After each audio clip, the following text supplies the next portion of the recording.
საპარლამენტო პოლიტიკური ჯგუფის ევროპელი სოციალისტების თავმჯდომარემ ვლადიმერ ბოჟაძემ პარლამენტში სიტყვით გამოსვლისას ორი ეკონომიკური ინიციატივა წარადგინა სახელმწიფო ფარმაცევტული ქარხნის და სახელმწიფო ბანკის დაფუძნება. დეტალებს გიყვებით რამდენიმე წუთში. საქართველოში აზერბაიჯანული გაზის იმპორტი გაიზარდა. ქვეყნის ენერგეტიკის სამინისტროს მონაცემებით 2026 წლის იანვარ-მარტში აზერბაიჯანში ბუნებრივი აირის წარმოებამ 12 მილიარდ 600 მილიონი კუბური მეტრი შეადგინა, რაც 2025 წლის ანალოგიურ პერიოდის ტოლია. აქედან ექსპორტზე 6,9 მილიარდი კუბი გავიდა, რაც 2025 წლის პირველი კვარტალის მონაცემებზე 8,3%-ით მეტია. საქართველოში გაზის იმპორტი 14%-ით არის გაზრდილი. გალტენ თაგარტის პროგნოზით სები საერთაშორისო რეზერვების შევსებას გააგრძელებს და 2026 წლის ბოლოს მისი მოცულობა 7 მილიარდ დოლარს მიაღწევს. დეტალები რამდენიმე წუთში.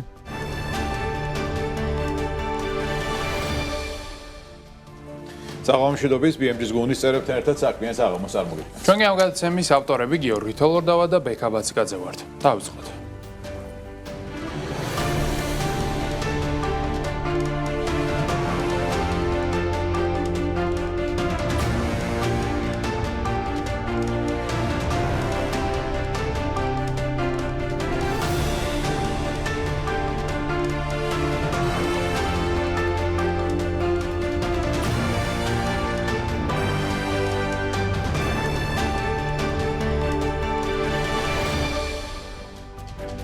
საქართველოს საგარეო სავაჭრო ბრუნვა 2026 წლის პირველ კვარტალში პოზიტიურ დინამიკას ინარჩუნებს, რასაც საქსტატის მიერ გამოქვეყნებული ექსპრეს მონაცემები ადასტურებს. მიმდინარე წლის მარტში ექსპორტის მოცულობა წინა წლის ანალოგიურ პერიოდთან შედარებით 24%-ით გაიზარდა და 697 მილიონ დოლარს მიაღწია, მაშინ როცა იმპორტის ზრდა მხოლოდ 4%-ი შეადგინა. ჯამურად პირველი კვარტალის მონაცემებით ექსპორტმა 1,72 მილიარდ დოლარს გადააჭარბა, ხოლო იმპორტის 7%-იანი კლება საგარეო სავაჭრო დეფიციტის გარკვეულ ოპტიმიზაციაზე მიანიშნებს. სავაჭრო სტრუქტურის დეტალური ანალიზი 20 აპრილს გახდება ცნობილი, რაც საშუალებას მოგცემს განსაზღვროთ, თუ რომელმა სასაქონლო ჯგუფებმა განაპირობა საექსპორტო მაჩვენებლების ასეთი მკვეთრი ნახტომი. ექსპორტის ზრდა და სავალუტო შემოდინებები პირდაპირ კავშირშია ქვეყნის მონეტარულ სტაბილურობასთან, რის ფონზეც გალტენ თაგარტი სების საერთაშორისო რეზერვების მოცულობას 7 მილიარდ დოლარამდე ზრდის. მარტის მონაცემებით ოფიციალური რეზერვები წლიურად 46,9%-ით გაიზარდა, თუმცა ერთთვიან პერიოდში მაინც 5,2%-იანი კლება დაფიქსირდა, რაც დიდწილად ოქროს გადაფასებასა და ბიმაჯ პლატფორმაზე განხორციელებულ სავალუტო ოპერაციებს უკავშირდება. საინვესტიციო ბანკის მიმოხილვის თანახმად, ოქროს წილი მთლიან რეზერვებში უკვე 16,7% შეადგენს, რაც ეროვნული ბანკის მხრიდან აქტივების დივერსიფიკაციის სტრატეგიულ მიდგომაზე მიუთითებს.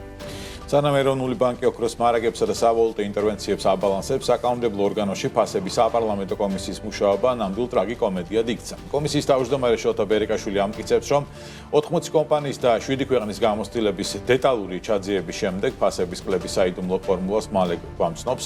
მართალია დეპუტატ ხვედელიანის რეპლიკა ფასების ზრდის უკეთწოდნაში იმწარე სიმართლეს გავს, მაგრამ ხელისუფლება მაინც პროაქტიულ ჩართულობას და სტრუქტურულ ცვლილებებს გვპირდება, რამაც წესით საშუალოვადიან პერიოდში ჩვენი სოციალურ-ეკონომიკური კეთილდღეობა უნდა გადაარჩინოს, თუ რა თქმა უნდა, მანამდე რეკომენდაციების კითხვაში არ დავუვიდეს.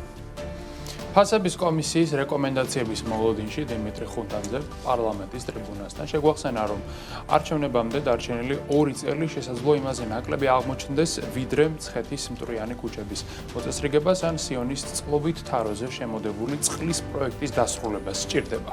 დეპუტატმა აღმოაჩინა, რომ სანამ ჩვენ უნგრეთის არჩევნების მაგალითებითა და დემოგრაფიული კრიზისით ვშფოთავთ, რუსეთის სოფლებში შუქს ისევ ელიან. ხუნდაძის დაკვირვებით, ჩვენივე საპარლამენტო გადაწყვეტილებები, მათ შორის ავტომობილების ასაკობრივი შეზღუდვა, ფასებს იმაზე მეტად ზრდის, ვიდრე ნებისმიერი კომისია მათ შემცირებას მოახერხებს. ინფრასტრუქტურული და სოციალური კრიზისების ფონზე ევროპელი სოციალისტები კლასიკურ რეცეპტებს უბრუნდებიან და სახელმწიფო ფარმაცევტული ქარხნისა და სახელმწიფო ბანკის დაფუძნებას ითხოვენ. ვლადიმერ ბოჟაძის ლოგიკით, რადგან კერძო სექტორი მილიონებს ხარჯავს კვლევებში, სახელმწიფომ ეს ზედმეტი ხარჯი უნდა აირიდოს და უბრალოდ უკვე ლიცენზირებული მედიკამენტების გამოშვება დაიწყოს. მართლაც რატომ უნდა ვიფიქროთ ინოვაციებზე, როცა შეგვიძლია სახელმწიფო ბანკიდან აწარმოე საქართველოს ჩავანაცვლოთ. ინიციატივა, რომელიც კომერციული ბანკების პროცენტებისაგან ბიზნესის ხსნას ისახავს მიზნად, ეკონომიკური კოოპერაციის შექმნასაც გულისხმობს, რაც სავარაუდოდ ბაზარზე სახელმწიფო კაპიტალის დაბრუნების იმ ეფექტურ მცდელობად უნდა მივიჩნიოთ, რომელიც ყველა პრობლემას ერთიანად გადაჭრის. როგორც აღმოჩნდა, რეალურ სექტორში შრომითი რესურსების დეფიციტი იმდენად მწვავეა, რომ პარლამენტმა შრომითი მიგრაციის შესახებ კანონში ცვლილებები დაჩქარებული წესით მისი ამოქმედებიდან სულ რაღაც ერთ თვეში შეიტანა. შოთა ბერეკაშვილის განმარტებით, ეს ცოცხალი პროცესია, რაც იმ პროცედურული ხარვეზების აღიარებას ნიშნავს, რამაც სამუშაო ძალის მოძრაობა შეაფერხა. ახალი რედაქციით შრომითი ნებართვის აღება აღარ მოუწევთ დისტანციურად მომუშავეებს, სახელმწიფო საწარმოების მომსახურე უცხოელებსა და პირველი მესამე კატეგორიის საწარმოების დირექტორებს, რაც მიზნად ისახავს ბიზნესისთვის დროის დაზოგვასა და შრომით ბაზარზე მიწოდება მოთხოვნის დისბალანსის მინიმუმამდე შემცირებას. დასაქმების პოლიტიკის ლიბერალიზაციის ფარგლებში მმართველმა გუნდმა C5 კატეგორიის ვიზის შემოღებით მაღალშემოსავლიანი ციფრული ნომადების მოზიდვაც გადაწყვიტა. ლევან მახაშვილის განცხადებით, 5 წლიანი მრავალჯერადი ვიზა, რომელიც უცხოელებს საშუალებას აძლევს წელიწადში 365 დღე საქართველოსთან დისტანციურად იმუშაონ, უცხოურ კომპანიებზე ქვეყანას რეგიონულ ჰაბად აქცევს. პროექტის ავტორები იმედოვნებენ, რომ დაბალი ბიუროკრატიული წნეხი და მოქნილი სავიზო რეჟიმი საქართველოში მაღალი მხარჯულუნარიანი მქონე პერსონალის და პროფესიონალების მოზიდვას მოახერხებს, რაც ტურიზმისა და მომსახურების სფეროსთვის დამატებითი სტიმული იქნება. საბოლოო ჯამში ხელისუფლება ცდილობს ეკონომიკური ზრდა არა მხოლოდ ადგილობრივი რესურსებით, არამედ გლობალური მიგრაციული ნაკადების ეფექტური მართვითაც უზრუნველყოს. დრო საფონდო ბაზრების მიმოხილვაზე გადავინაცვლოთ. განვლილი 2 კვირა ამერიკული საფონდო ბაზრისათვის გამორჩეულად პოზიტიური იყო.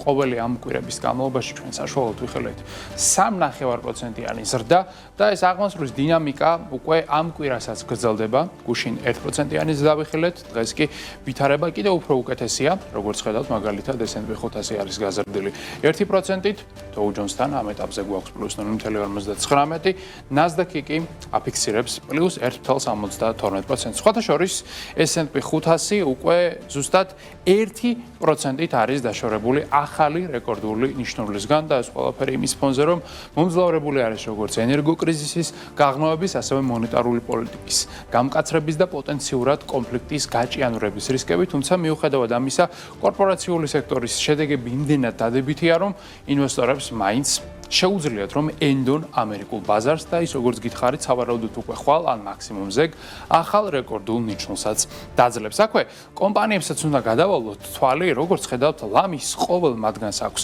გამორჩეულად კარგი შედეგები.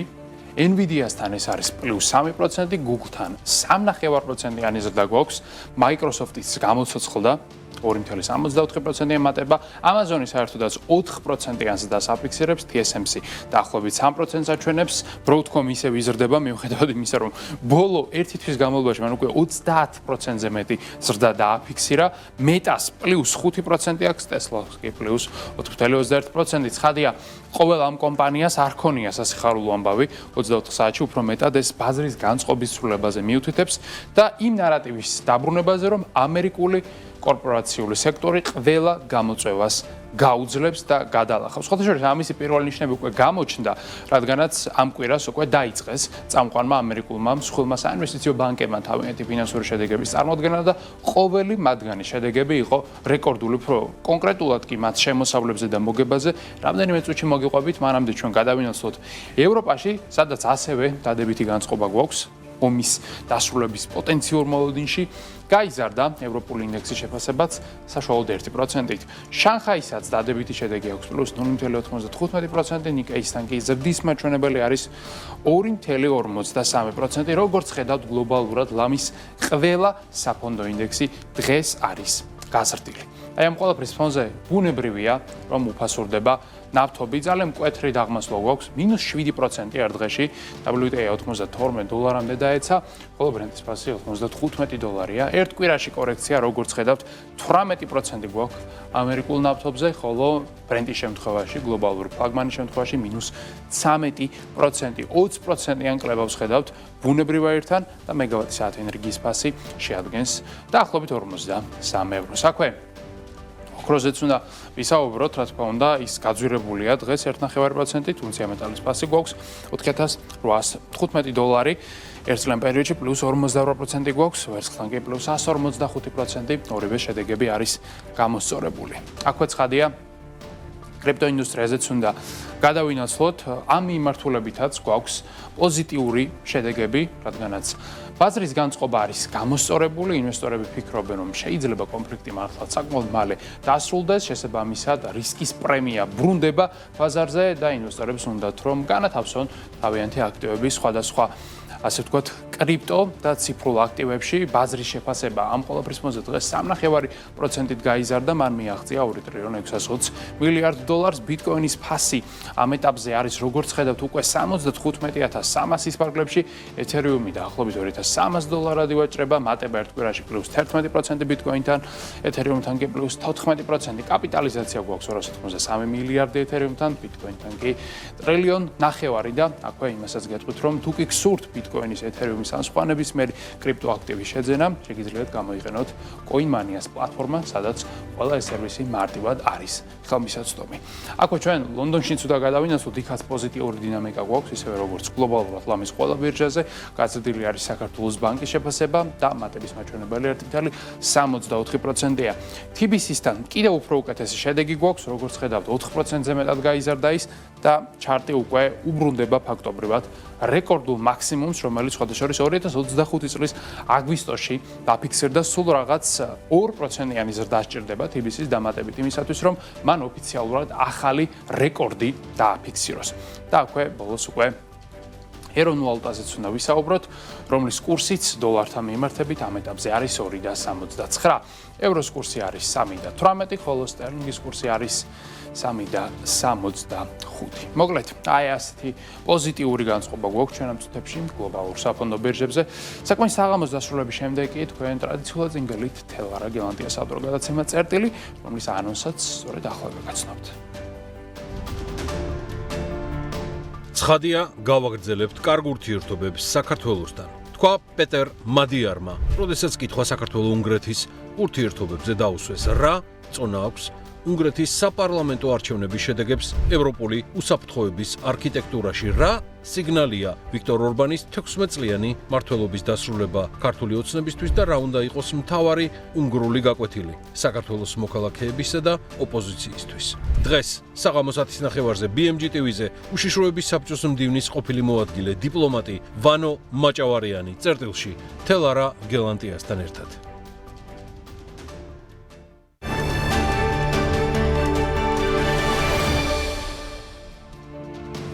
1859 წლის 14 აპრილს, როდესაც ევროპას ხალხთა გაზაფხულის რევოლუციური ტალღა გადაჰქონდა, უნგრეთმა დებრეცენში მსოფლიოს თავისი ნება გამოუცხადა. ლაიოს კოშუტის მეთაურობით უნგრეთის ეროვნულმა ასამბლეამ ჰაბსბურგების დინასტიამ გადაყენებულად გამოაცხადა.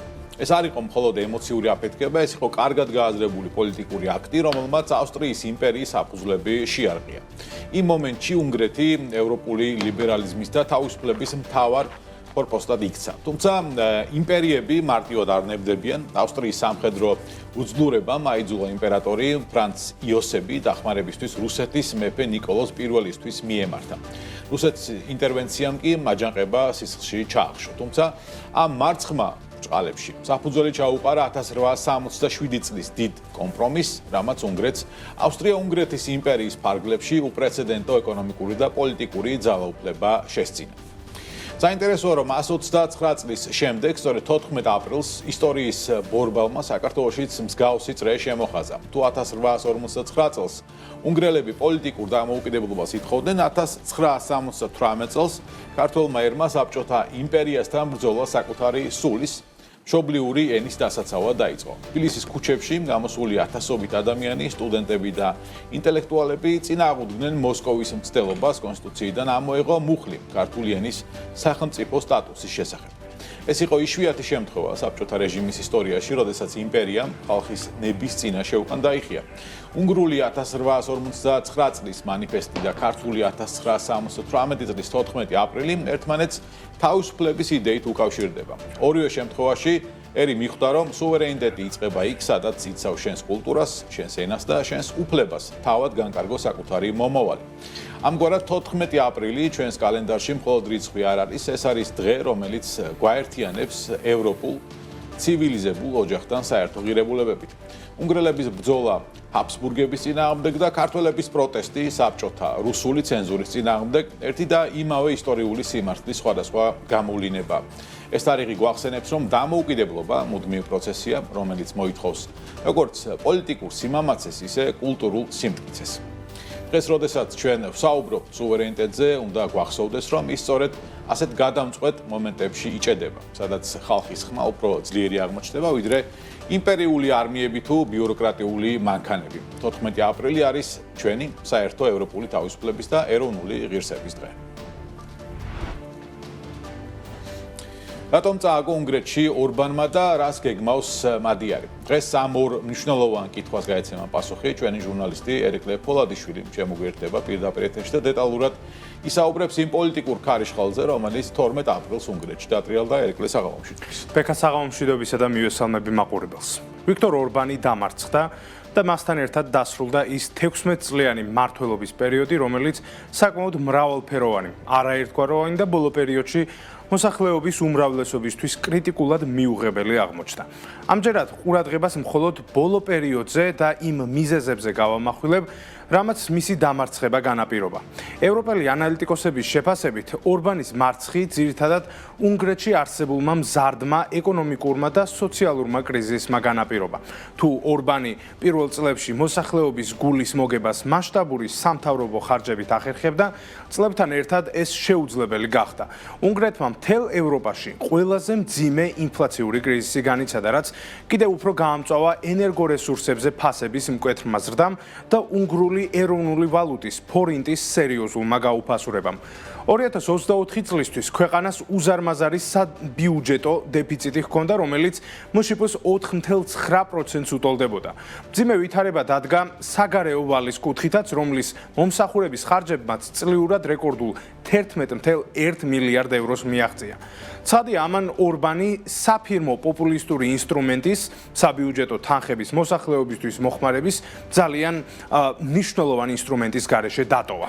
შესაბამისად, დროთა განმავლობაში რიგითი ამომრჩევლები დადგნენ იმ რეალობის წინაშე, როცა მათი ხელფასები აღარ იზრდებოდა, ფასები კი მათ კალათაში პროდუქციის რაოდენობისა და ხარისხის ეტაპობრივ კლებას იწვევდა.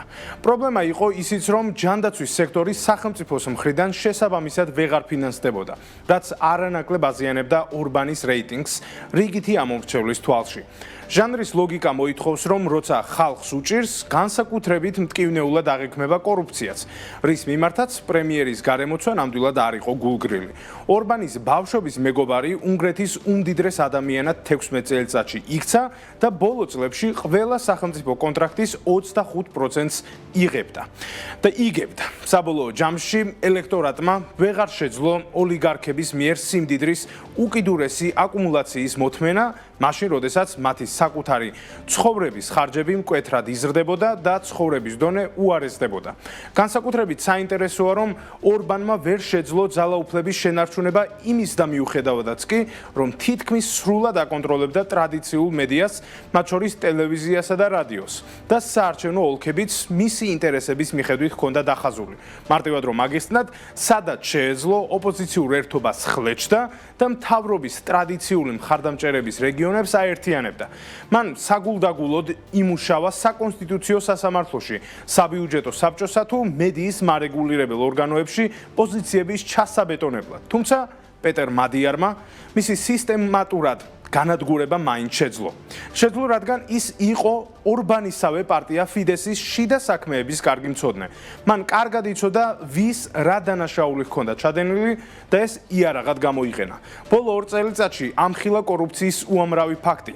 მედია ბლოკადის მიუხედავად მადიარმა წამოიწყო შეუპოვარი სახალხო კამპანია, მოგზაურობდა უკანასკნელ სოფლებშიც კი და ძირი გამოუთხარა ფიდესის ტრადიციულ საყრდენს. ის დღეში 7-მდე საარჩევნო შეხვედრას ატარებდა, რაც შეეხება ორბანს, ის აწარმოებდა ქაოტურ ანტიუკრაინულ კამპანიას, რომელიც ომის შიშზე იყო აგებული და არ პასუხობდა მოსახლეობის რეალურ საჭიროებებს. რომ ეგონა სიძლიერად წარმოაჩენდა, სინამდვილეში სისუსტედ ექცა ის კავშირები, რაც დონალდ ტრამპსა და ვლადიმერ პუტინთან დაამყარა. რიგით მოქალაქეებს ევროკავშირის მიერ დაბლოკილი მრავალმილიარდიანი დაფინანსება აინტერესებდათ და არა ის თუ როგორ დაუახლოვდებოდა პრემიერ-მინისტრი და ქვეყანა ერთ თუ მეორეზე სახელმწიფოს. არ აინტერესებდა, რადგან ყველამ იცოდა, რომ ეს მათ ეკონომიკურ მდგომარეობას მაინც ვერაფერს შეუცვლიდა. საბოლოოდ მივიღეთ უნგრეთის ისტორიაში ერთ-ერთი ყველაზე ისტორიული არჩევნები, რომელშიც მოსახლეობის თითქმის 80%-მა მიიღო მონაწილეობა და რომლის შედეგების თანახმადაც საკონსტიტუციო უმრავლესობის მქონე ორბანის ფიდესი საკონსტიტუციო უმრავლესობის თვე ჩაანაცვლა მადიარის ტისამ. მადიარი ვახსენეთ და აუცილებლად უნდა ვთქვათ თუ რას უნდა ველოდოთ ჩვენ და რას უნდა ელოდოს მისგან ევროპა. ამ ხრივ მკაფიო კონტურები მან პირველივე პოსტსაარჩევნო პრესკონფერენციაზე გამოკვეთა. ის პირობას დებს, რომ აღადგენს სასამართლოს დამოუკიდებლობას და უზრუნველყოფს კანონის უზენაესობას. ამ ნაბიჯებით კი ქვეყანას დაუბრუნებს არა მარტო ბრიუსელთან მჭიდრო კავშირებს, არამედ იმ 22 მილიარდამდე გაყინულ ევროს, რომელიც ახლა ქვეყანას სასიცოცხლოდ სჭირდება. მადიარი დაასრულებს ორბანის ანტიუკრაინულ რიტორიკას და 90 მილიარდი ევროს სესხს აღარ დაბლოკავს. თუმცა უარს არ იტყვის რუსეთისაგან დრუჟბას მილსადენით ნავთობის მიღებაზე. არ, რადგან ასე მოკლე დროში, განსაკუთრებით ამ კრიზისის ფონზე, ქვეყანას ალტერნატივის მოძიება გაუჭირდება. რაც მთავარია, საკონსტიტუციო უმრავლესობით მოსული მადიარი დააკანონებს, რომ აღარასდროს აღარც ერთი ლიდერი ორ ვადაზე მეტხანს აღარ იმსახურებს. სუპერ უმრავლესობას ის თანამდებობიდან ღრმად ფესვგადგმული, თანამდებობებზე ღრმად ფესვგადგმული ფიდესის ლოიალისტების ჩამოშორებაშიც გამოიყენებს. მადიარი პირობას დებს, რომ დაასრულებს საზოგადოების დამყოფ კულტურულ ომებს და აღუდგენს უმცირესობებს უფლებებს. მოკლედ, ასეთია ამჟამინდელი ვითარება, უпроსორედ ის რაც ვიცით ორბანის წაგებაზე და ის რასაც მოველით მადიარისაგან. ცხადია, ექს-პრემიერს ცოტა ნამდვილად არ უღვაწია იმისთვის, რომ მადიარის ეიფორია მალევე დაეჯახოს მწარე რეალობას, თუმცა ახლა მთავარი სწორედ ის არის, როგორ შეძლებს ახალი პრემიერი იმ უამრავი გამოწვევის გამკლავებას, რომლებიც მას მემკვიდრეობით ერგო. სოფლიო ამბებს წარმოგიდგენთ Global Auto Import. სოფლიო ამბებით გავაგრძელოთ საქმიანი საღამო და პრინციპში უნგრული ამბები დავიწყოთ მადიარის განცხადებები, რომელიც რამდენიმე მიმართულებით გაიშალა, ეს პოსტსაარჩევნო განცხადებები იყო და შესაბამისად პოლიტიკურ განცხადებებს თუ გადაწყვეტილებას მადიარი ახლოს მომავალში უფრო მეც მიიღებს, თუმცა ერთ-ერთი უკავშირდებოდა უკრაინას და 90 მილიარდიან დახმარებას, რომელიც იბლოკებოდა უნგრეთის მხრიდან და მადიარმა მკაფიოდ განაცხადა, რომ ამ 90 მილიარდიან დახმარებას, რომელიც დაახლოებით 105 მილიარდი დოლარი აღარ დაბლოკავს აღნიშნულის თაობაზე მან თქვა და ასევე თქვა რომ უბრალოდ დაფინანსების მექანიზმში ის მონაწილეობას უნგრეთი არ მიიღებს, რადგან უნგრეთს ახლა სხვა ტიპის კრიზისი აქვს, შესაბამისად მას არ შეუძლია ახალი სესხის აღება. ამასთან მადიარმა უპასუხა კითხვას რუსეთთან ურთიერთობასთან დაკავშირებით და მისი თქმით უნგრეთის ახალი მთავრობა რუსეთის პრეზიდენტთან ვლადიმერ პუტინთან დიალოგის შენარჩუნებას აპირებს, როგორც მადიარი ამბობს, რუსულ ენერგორესურსებზე დამოკიდებულება სწრაფად ვერ შემცირდება და ახლობით 2025 წელია დასახელებული, როცა შეიძლება უნგრეთმა მოახერხოს დამოკიდებულების შემცირება და სრულად ჩახსნა, თუმცა მიმდინარე ეტაპზე მადიარი ამბობს, რომ ენერგოდამოკიდებულება გაგრძელდება, თუმცა ის შეინარჩუნებს ნეიტრალურ პოზიციას, ასე ვთქვათ, რუსეთთან ურთიერთობაში, პოლიტიკური დაახლოება არ იქნება, იქნება ნეიტრალიტეტი და ის ურთიერთობა, რომელიც ასე ვთქვათ, უნგრეთისთვის ამ შემთხვევაში იქნება მომგებიანი როგორც ენერგორესურსების მიმღები ქვეყნისათვის დრუჟბას დახმარებით.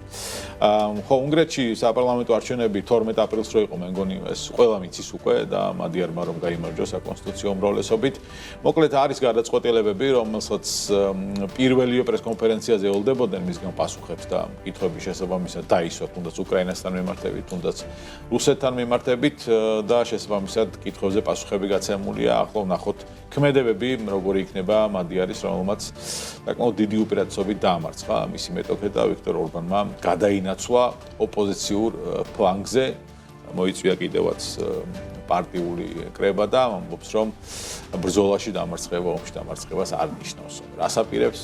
მე თვითონ განაცხადებს კაცმა არის ჯერჯერობით.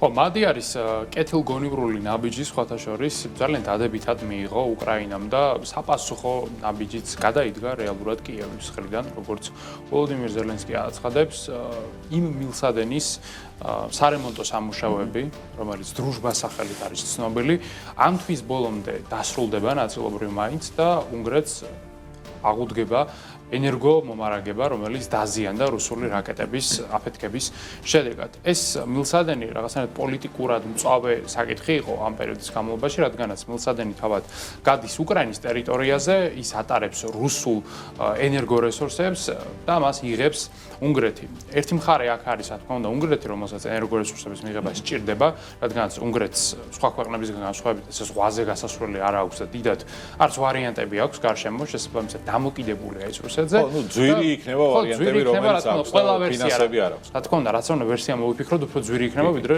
რუსული გაზის ყიდვა მილსადენით, რომელიც ისედაც არსებობს.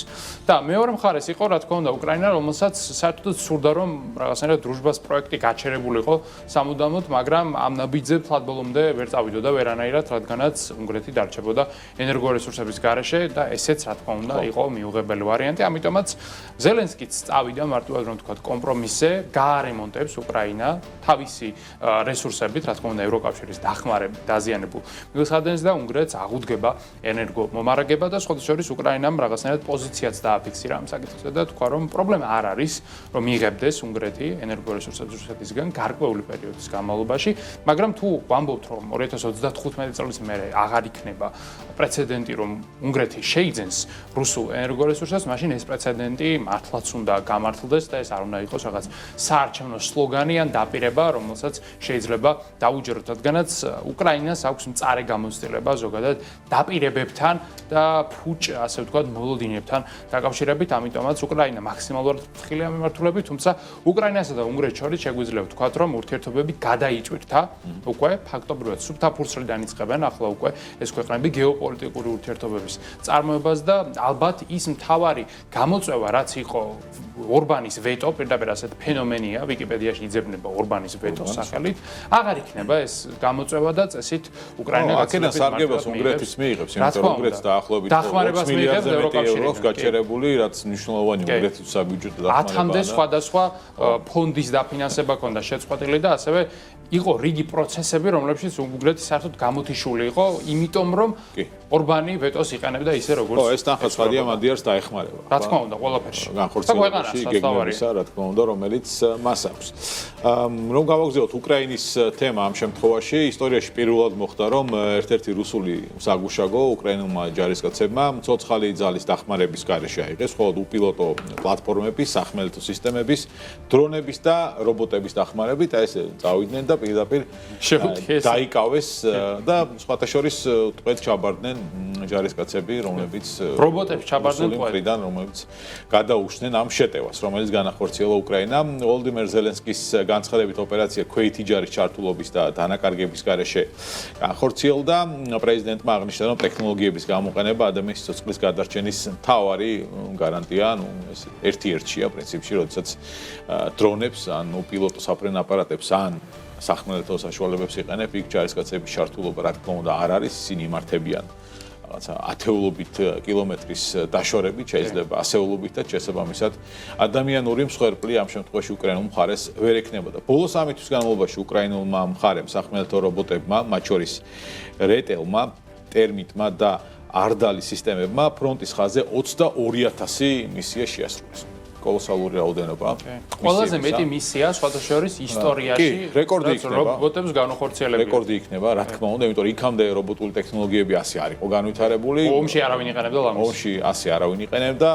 უკრაინაში ომი წლებია უკვე მიმდინარეობს, შესაბამისად უკრაინულმა მხარემ კარგად დაამუშავა ეს სისტემები და ზელენსკიმ განაცხადა, რომ ეს ნიშნავს იმას, რომ ამ 22,000 ოპერაციაში არც ერთი ქვეითი და ცოცხალი ძალა არ მონაწილეობდა და ეს ნიშნავს მინიმუმ ასე ვთქვათ 22,000 გადარჩენილ სიცოცხლეს და ჩართულობას ჯარისკაცებისა ამ ოპერაციებში.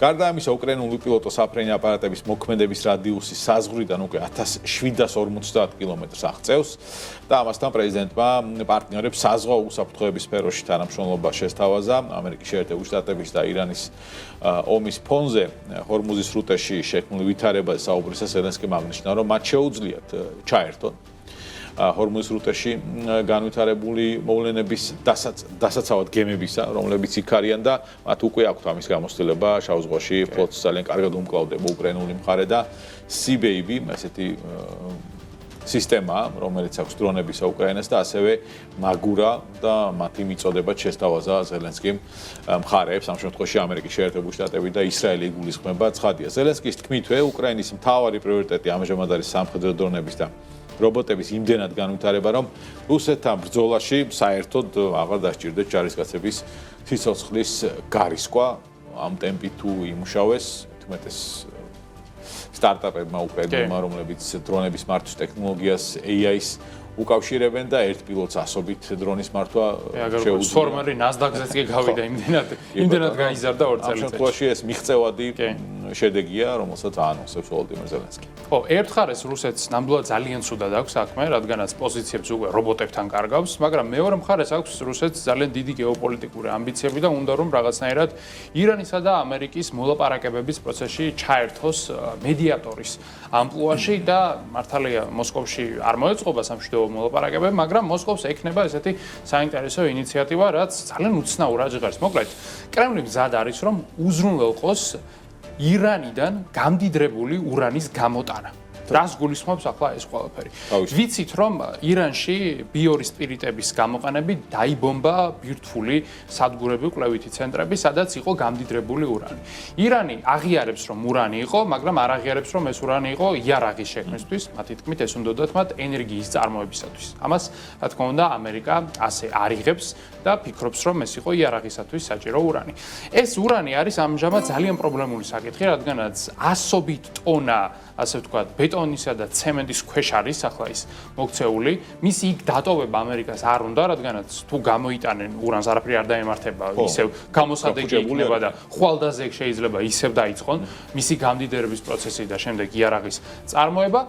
ამიტომაც ტრამპმა დააყენა ასეთი აზრი, რომ შესაძლოა საჭირო გახდეს ამერიკელების იქ ჩასვლა, ან ამერიკასთან დაკავშირებული ძალების, რომლებიც ამოთხრიან მიწიდან ამ ურანს და გაიტანენ ირანიდან, მაგრამ ეს იმდენად რთული რაღაც არის და აქ უსაფრთხოების უზრუნველყოფა იმდენად წარმოუდგენელი მგონია, რომ ერთი ალტერნატივა რაც გამოჩნდა სწორედ რუსეთის მხრიდან და მოკლედ კრემლი გამოთქვამს ზავებას, რომ ისინი იქნებიან ნეიტრალური მხარე, მივლენ დაბომბილ ადგილებში, გამოიტანენ ამ ურანს და წაიღებენ პირდაპირ რუსეთში. რატომ რუსეთში? რადგანაც რუსეთს აქვს ისედაც ყველაზე დიდი ურანის მარაგი და მას 10 ან 100 ან 200 ტონით მეტი იქნება თუ არა, არაფერი არ იცვლება. საქმე ის არის რა რაოდენობის ურანია ზუსტად იცის თუ არა ამერიკულმა მხარემ. აი ეს არის მეორეც რუსეთი თქვა 100 ტონიდან 100-ს წაიღებს თუ 90-ს ირანს დაუტოვებს. და ხვალდაზე უკან დაუბრუნებს თუ არა. ხო.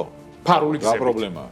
რასაც ვერასდროს ვერ გავიგებთ, რადგანაც მაშინ აბსოლუტურად ყველა ტრანსპორტი უნდა გადამოწმდეს, რაც ირანსა და რუსეთს შორის გაივლის სამუდამოდ, რაც შეუძლებელია უბრალოდ. ამიტომაც ეს ინიციატივა ალბათ დარჩება ისევ იქ, საიდანაც წამოვიდა. დიმიტრი პესკოვი კი ამბობს, რომ მას ძალიან დიდი პერსპექტივა აქვს თუ ამერიკა და ირანი აერჩევენ, მაგრამ ძალიან მეეჭვება პენტაგონში ახლა ისხდნენ და ფიქრობდნენ, რომ აი კრემლის შემოთავაზება რამდენად გენიალურია, უნდა დაუჯეროთ. არ მგონია, ალბათ ეს არ მოხდება. უბრალოდ რუსეთმა გამოიჩინა მაინც რაღაცნაირად საუბარ, რომ სიტყვერად მაინც დაეხმაროს ირანს, რადგანაც რეალურად ამ კონფლიქტის განმავლობაში ირანს ის ნამდვილად არ დახმარება. კარგი, ირანის თემა კიდევ ერთი სრუტე არის საფრთხის ქვეშ, აქ საუბარი უკვე ბაბ-ელ-მანდების სრუტის ბლოკირებაზე. ეს მეორე სრუტეა ძირითადად, რომელსაც არაბეთი იყენებს. ეს არაბეთი იყენებს ამ შემთხვევაში დაახლოებით 12-13%-ია იქ ავტობუს ტრანსპორტირების გლობალური მოცულობისა და ირანი იმუქრება, რომ ამ სრუტესაც დააბლოკავთო. ოფიციალურმა თეირანმა გაფრთხილება ტელევიზიით გაავრცელა და ვაშინგტონს ირანული პორტების ბლოკადის დროულად მოხსნისაკენ მოუწოდა სხვა შემთხვევაში ჩვენი პარტნიორების და მეგობრების დახმარებით, რომ ჰუსიტები იგულისხმებიან ალბათ იქ ძირითადად, რომლებმაც აქამდეც მოახერხეს ამ სრუტეში გარკვეული კორექტივების შეტანა, იმ სრუტეში ბევრად მეტი ნავთობი გაედინებოდა დაახლოებით 9.3 მილიონი ბარელი დღიურად, დღეს მისი მოცულობა არის 4.2 მილიონი ბარელი, იმიტომ რომ უსაფრთხოების ზომები არ იყო მაინც და მაინც საერთაშორისო სტანდარტებით დაცული ჰუსიტების ჩართულობით. მოკლედ, ირანი იმუქრება, რომ თუ მათ პირობებზე ამერიკის შეერთებული შტატები არ წამოვა, მაშინ ამ სრუტეს ბლოკირებასაც მოახდენენ და გლობალურ სანავთობო სისტემას მოაკლებენ კიდევ დამატებით 12-დან 13%-მდე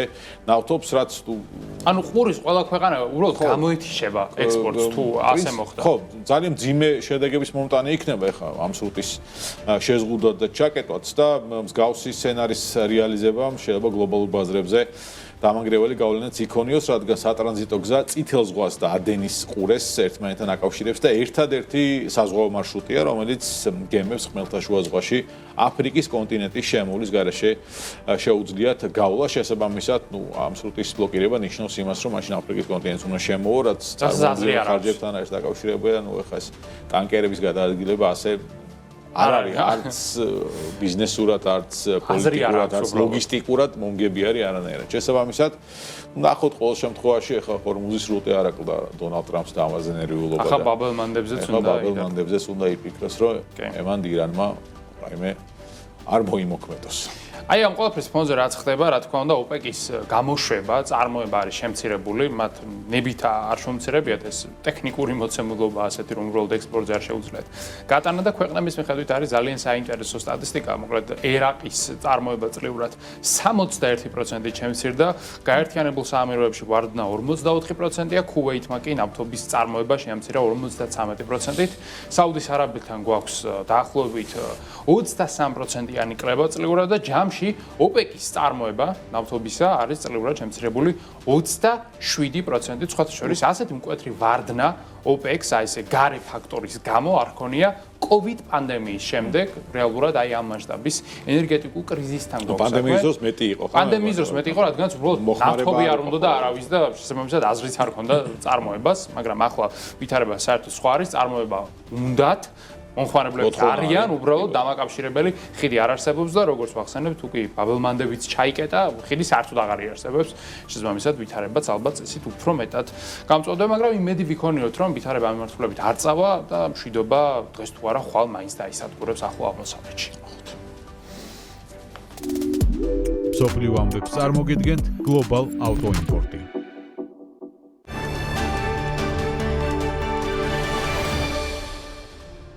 საქართველოს პარლამენტმა მესამე საბოლოო მოსმენით მიიღო საკანონმდებლო ცვლილებათა პაკეტი, რომლის მიხედვითაც უცხოური გავლენის გამჭვირვალობის შესახებ კანონით გათვალისწინებული ფუნქციების საჯარო რეესტრის ეროვნული სააგენტოდან სახელმწიფო აუდიტის სამსახურს გადაეცემა. მომხმარებელთა უფლებების დაცვისა და მომხმარებლებისთვის შესაძლო ფინანსური თაღლითობის თავიდან აცილების მიზნით ეროვნული ბანკი საგადასახადო მომსახურებასთან დაკავშირებით არსებულ მოთხოვნებს ამკაცრებს. 60 წელზე მეტი ასაკის პირებისთვის 500 ლარზე მეტი ღირებულების კრიპტო, აზარტული და სხვა გადახდების საეჭვოდ ჩაითვლება.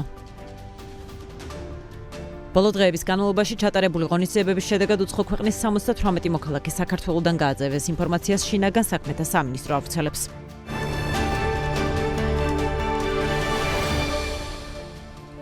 China Evergrande Group-ის დამფუძნებელმა 67 წლის ხუი კაიანმა საინვესტიციო საქმიანობისას ჩადენილი თაღლითობისა და ქრთამის აღების ბრალდებები აღიარა. 3 წლიანი პატიმრობის შემდეგ გაკეთებული ეს განაცხადი ფაქტობრივად წერტილს უსვამს იმ იმპერიის ნგრევას, რომელმაც ჩინეთის უძრავი ქონების სექტორი გლობალური ინვესტორების ყურადღების ცენტრში მოაქცია. ამ დროისათვის Evergrande Group-ი ლიკვიდაციის პროცესშია. მისი მთლიანი დავალიანება კი $300 მილიარდ აღემატება. აღსანიშნავია, რომ კომპანიის ვალების მოცულობა ფინეთის მთლიანი შიდა პროდუქტის ტოლფასია და მისი გასტუმრება ფაქტობრივად შეუძლებელია. ხუი კაიანი, რომელიც 2017 წელს აზიის უმდიდრესი ადამიანი იყო, ძალიან დიდი ვარნა აქვს მას სხვათა შორის, საკუთარ იმპერიას რეალურად სესხების ხარჯზე პირამიდული პრინციპებით აშენებდა. ბიზნესმენი დაბალფასიან სახლებს სწრაფი ბრუნვის პრინციპით ყიდდა, რამაც 2020 წელს კომპანიის წლიური გაყიდვები $103 მილიარდამდეც კი გაზარდა. მიუხედავად რეგულატორების გაფრთხილებისა, ის აცხადებდა, რომ კომპანიის აქტივები ვალების დასაფარად სრულიად საკმარისი იყო, თუმცა 2023 წლისათვის მისი ქონება $45 მილიარდიდან 1 წელიწადში $3 მილიარდამდე დაეცა, რადგანაც ბალანსზე არსებული აქტივების უდიდესი ნაწილი ან არასწორად იყო შეფასებული, ან უბრალოდ არ არსებობდა.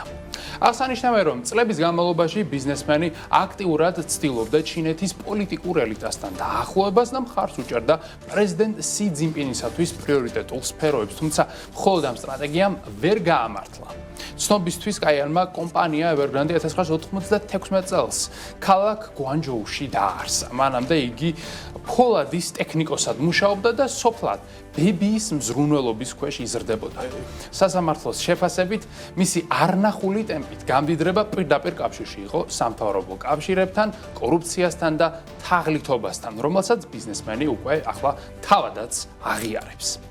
თავად 1996 წელს დაფუძნებული კომპანია ჩინეთის მასშტაბით 1300-ზე მეტ მსხვილ პროექტს და მილიონობით საცხოვრებელ თუ კომერციულ ფართს ფლობდა. ჩინეთის მასშტაბით უძრავი ქონების სექტორში განხორციელებული პროექტების თითქმის ნახევარი სწორედ Evergrande-ზე იყო აღრიცხული. ამიტომაც შეიძლება ითქვას, რომ ის ქვეყნისათვის კრიტიკულად მნიშვნელოვანი კომპანია იყო.